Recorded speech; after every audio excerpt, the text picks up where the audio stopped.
Hello and welcome to part 2 of Shadowrun Returns Dragonfall, my actual Let's Play project. So, what have you done in the last episode? You know it, you saw it, I hope so. Why not? Do it now. And then watch part 2. First part 1. Okay? Good. So we'll continue where we have left the game.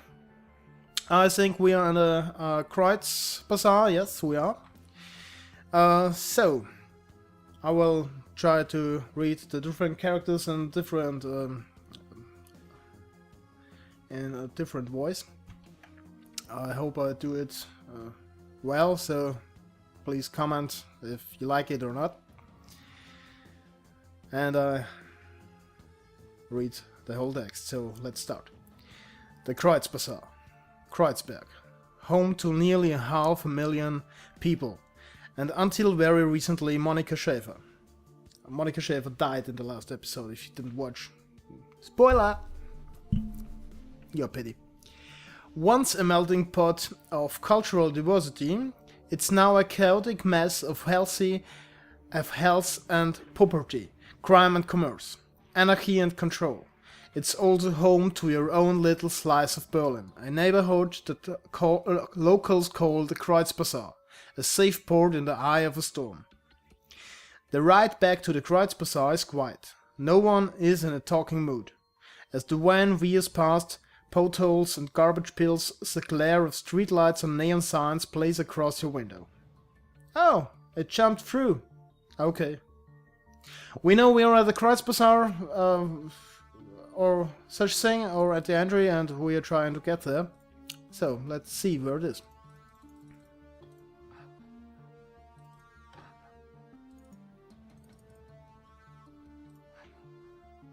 Yes, that's the problem on live recording, you know, guys. Yeah, I know I could take a second take, but that's not the first. You step inside and the squalor of this disused U-Bahn tunnel gives way to the warmth of your safe house. A man waits inside, silhouette against the dim, fluorescent light. Paul Amsel. Something bad had happened, hasn't it? He steps forward, revealing a pale and expressionless face, light glinting of steel-rimmed glasses. Paul Amsel. Your team's fixer and landlord, part dealmaker, part information broker, one of the most well-connected men in Berlin. His eyes sweep across the team as he takes it all in. The grim faces, the hard stares, Iger's fury, Monica's substance. I had a feeling, how did she? His face has gone a sheen. He swallows, takes a moment to chew on the words before spitting them out. How did it happen?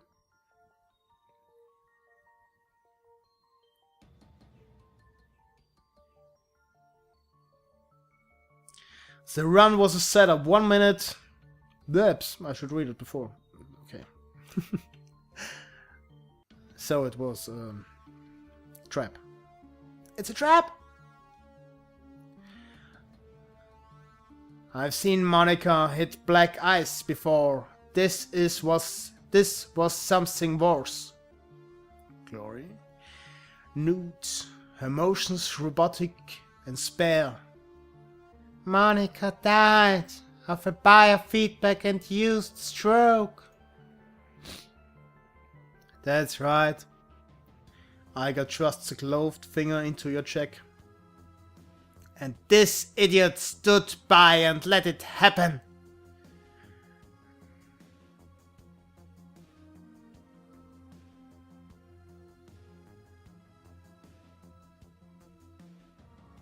That's bullshit, Iger.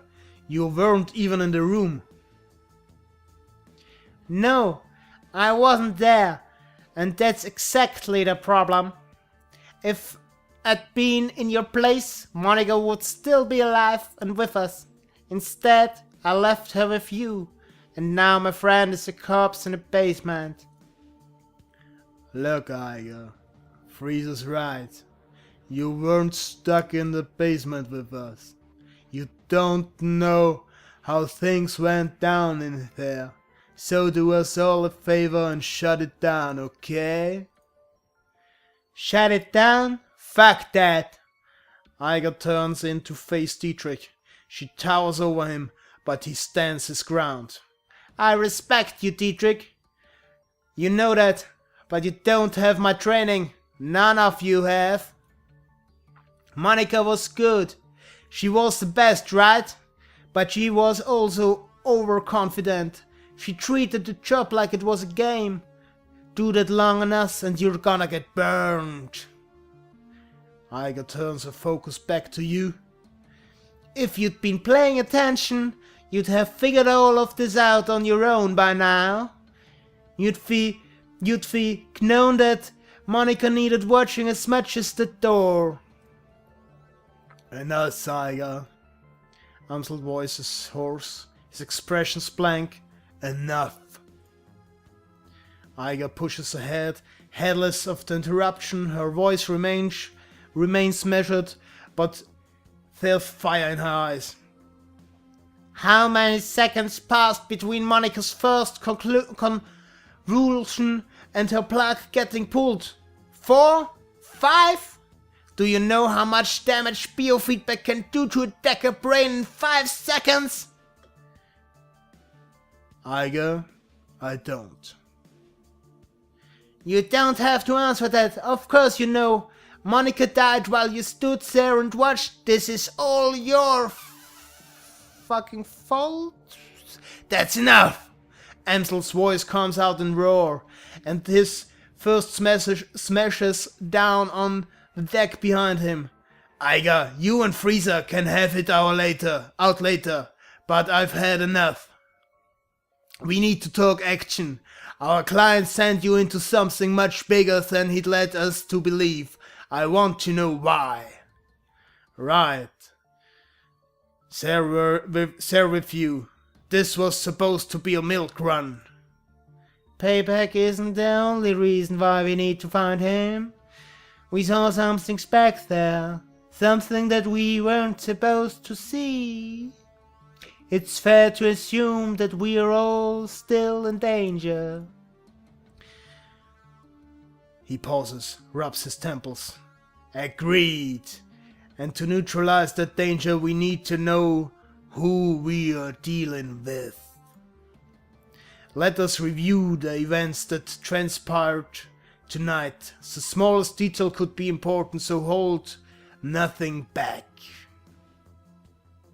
The state was just the front for where it was going, in basement, after everything went well, we were confronted by the military graveyard. Yep. Monica lived long enough to say a name. Feuerschwinge. She fought hard to tell us. It must be important. Amsel seems taken aback. He pauses for a moment before responding. The fire ring? This is unexpected. You'll have to forgive me. This brings back many unpleasant memories. Fire? Glory raises an eyebrow. Fire thing? The most terrible of the great dragons. There are those who would disagree, but they never experienced the terror of living in her shadow. He glances at Glory. You are far too young to remember her, of course, but for Germans of my generation, the name Feuerschwinge is synonymous with chaos, destruction, and death. The dragons of today are subtle creatures, full of patience and guile. Feuerschwinge was not. After her awakening, she went on a 4-month rampage that claimed tens of thousands of lives. Amsel takes a deep breath, slowly releases it. There is a haunted look in his eyes. Those were dark eyes. Countless men, women and children were slaughtered, roasted alive in their homes by a creature of legend, no hopes for salvation, and no end in sight. It was a horror that you cannot begin to understand. What stopped her? I can't imagine that the rampaging dragon would just go away on its own. Eventually the Feuerschwinge was brought down by a man named Dr. Adrian Vauclair. Well, with the help of the Luftwaffe of course. But it was experimental weapons designed by Dr. Vauclair that finally pierced her hide. She fell in a hail of bullets and rocket fire and crashed down in the radioactive wasteland of SOX. This event was called the Dragonfall.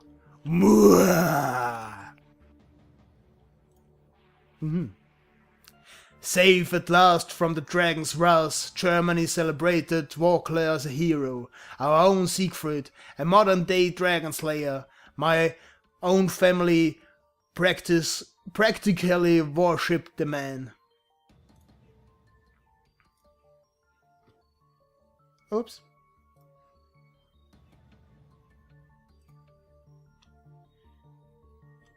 If the Dragonfall was as important an event as you make it out to be, I'm surprised that I've never heard of it. Those early years of the awakening were traumatic, Iger.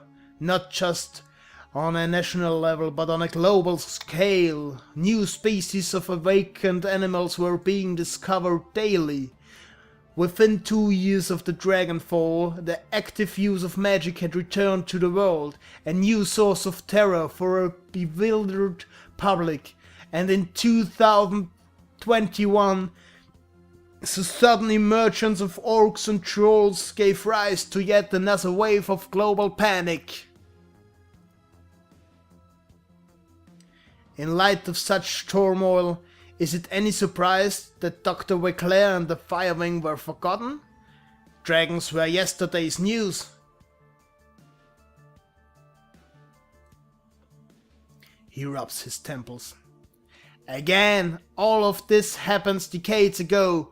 To the best of my knowledge, the story of Feuerschwinge is a bit of historical trivia and nothing more. Alright, so Monica spent her dying breath trying to tell us about the long-dead dragon? Igan sweeps her eyes across the group, searching for a glimmer of insight. Finally she gives up. Any ideas as to why? Amsel's voice temples with frustration. No, it doesn't make any more sense to me than it does to you. The Dragonfall is ancient history. Feuerschwinge has been dead and gone for 42 years. But there's one thing that I do know. Whatever Monica saw, whatever she was trying to tell us, it was important. He visibly struggles to claim himself, takes a deep breath, then slowly releases. I will look into this and I will find answers. In the meantime, did you turn up anything else of value?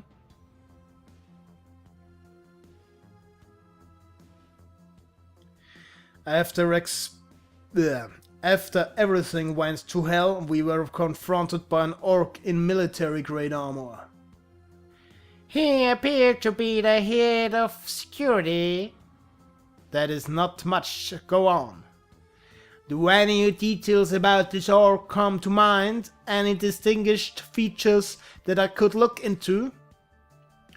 He was an older guy for one. From the sound of his voice, I'm guessing mid to late 40s. Pretty old for an orc. And he'd had skin grafts. Most of his face looks like replacement material. If the grafts came from a legitimate hospital, there may be medical records. This is something I will see what I can find out. Did you note anything else during the run that may be of value? The estate was just a front for whatever was going on in the basement. Amsel notes. That much is clear.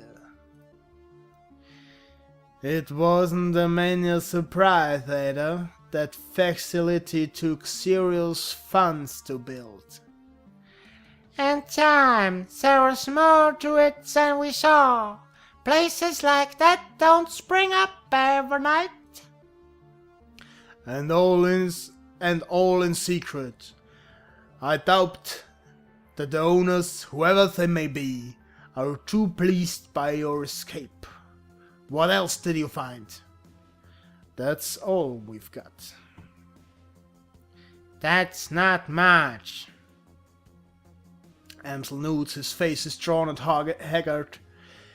It is sin, I agree. A basement, a middle-aged orc with skin crafts, and a long-forgotten world event.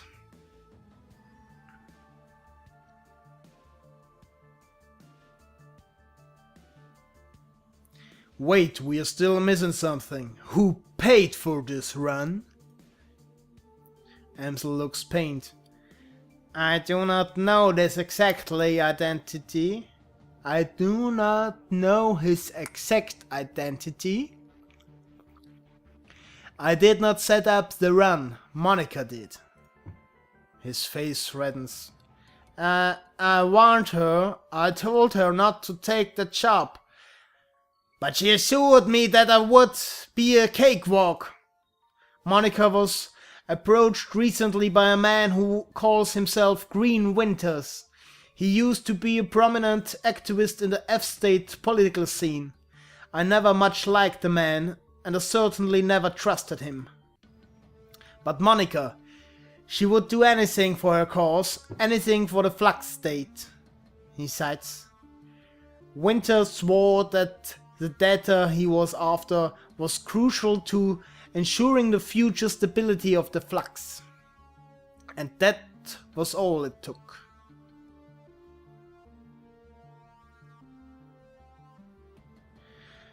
It sounds like Green Winters is our best lead then. Yes, mostly definitely. It is clear that Green Winters has involved us in something much larger than he led Monica to believe. When he finds out what happens on the run, he's probably gonna grab it. We need to chase him down before that happens. So we need information on Green Winters, and we need it fast. There's a man here in the Kreuz Bazaar, a Turk named Altuk Burakazi. He owns a little Soykov shop just down the way called Cafe Kisve. This man is also a purveyor of information. I have done business with him from time to time.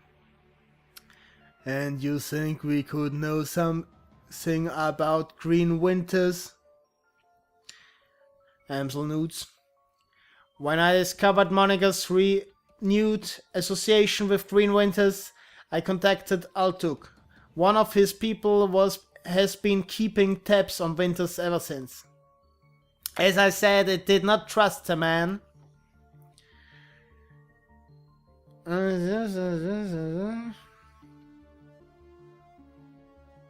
Pragmatic. Sounds like it's about time to play Altuk a visit.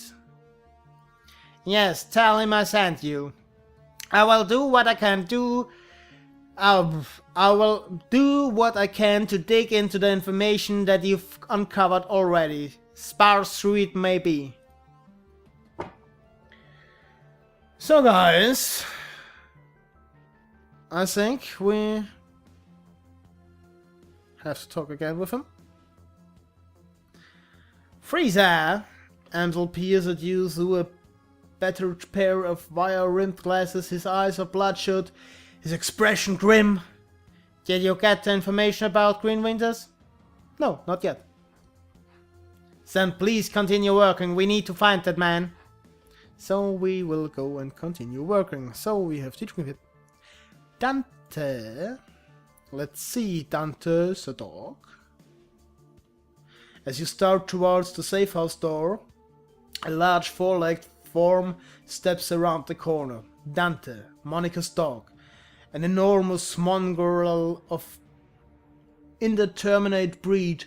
A low whimper emerges as he enters the room, head hanging low. Oh shit, Dante. Dietrich shakes his head. Don't worry, boy, we'll look after you. At the sight of Monica's dog, Amsel eyes well up. He inhales, but can't quite catch his breath. He started whimpering about an hour ago, turned into a full-blown howl.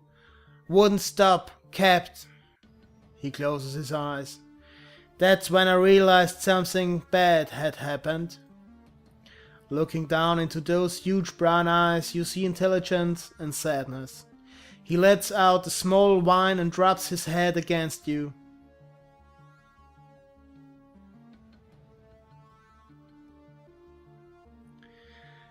We will grab Monica's bag of soy jerk treats off the table and give him one. Dante takes the treat in his mouth, but it's clear he has no appetite for it, and the jerky drops to the floor. He leans into you and looks up mournfully, pressing his ribs against your leg. I guess the dog is going with you, Frieza. Amsel takes a raged breath and releases it, then a slow, melancholy smile plays across his face. Well, perhaps a part of Monica lives on in Dante. Return to the safe house when you're finished with Altuk, my friend. With a little luck, he can help us locate Green Winters, and we can get to the bottom of this. He stares at the floor. And now, I think we should all take a moment. His lips lighten. For Monica. And I take a nap. Like I said to a friend today, I only have 3 types of liquids in my house. The triple W, vodka, and whiskey. The best 3. So, we can talk to Aiga and Glory and Dietrich, and we have to leave the safe house, and so we will look what is up there. We have found our stash. There is nothing in it, we already have all with us. Okay, so let's talk a bit. Let's talk to Glory. I think she's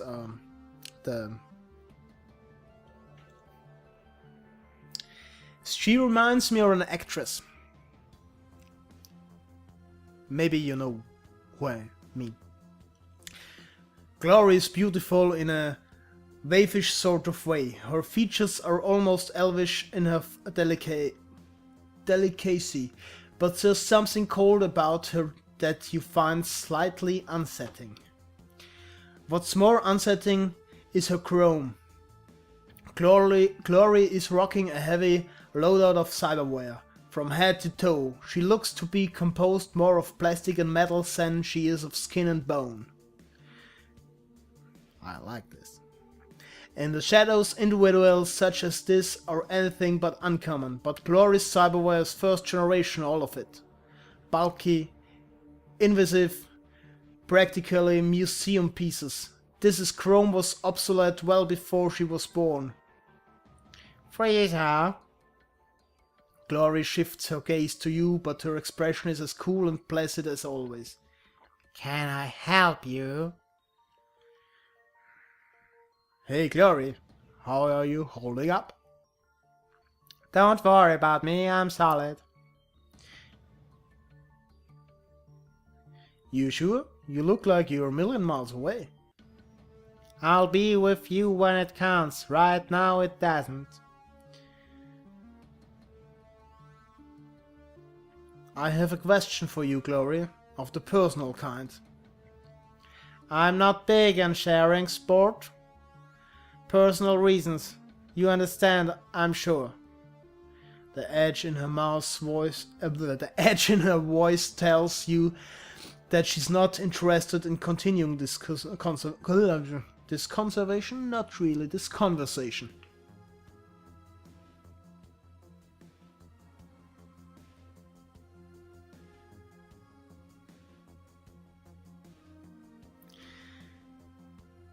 Sure, I understand, but I still need to talk to you. Glory lets out a wide sigh. A weary sigh. Ask your question, but do it quickly. I have things to do.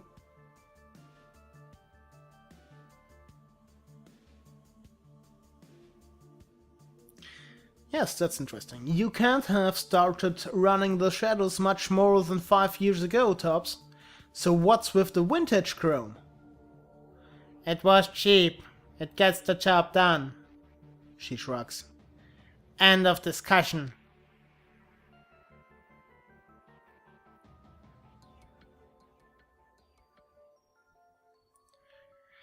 I don't think so. I've known a lot of street Sams in my time, but I've never met anyone who'd voluntarily install cyberware that old. You're right, there's more to it than I'm letting on, but I'm not interested in talking about it. I can't help but notice that you seem guarded, withdrawn. That's my problem and none of your concern.